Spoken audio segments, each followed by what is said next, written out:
এক মাস টানা এক্সাম দেওয়ার পর আজকে আমি খুশিতে আত্মহারা হয়ে গেছি, কারণ ফাইনালি আজকে রাত্রে আমি যাব বাড়ি। তাই নিজের ওজনের থেকেও বেশি ওজনের ট্রলিটাকে চাগিয়ে নিলাম অ্যান্ড তারপর তার মধ্যে জিনিসপত্র ভরতে শুরু করলাম। বাট সাডেনলি আমার খুবই খিদে পেয়ে গেল, সেই জন্য আমি ভাবলাম একটুখানি ডিম আর ম্যাগি ফ্রাই করে নিই।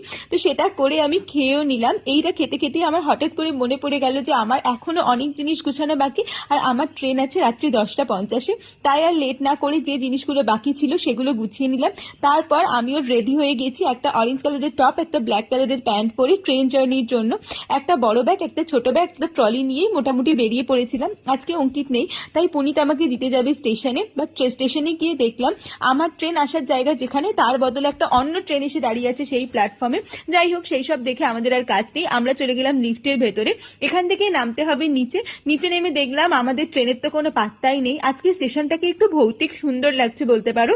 পরের ভিডিওতে আসছে পরের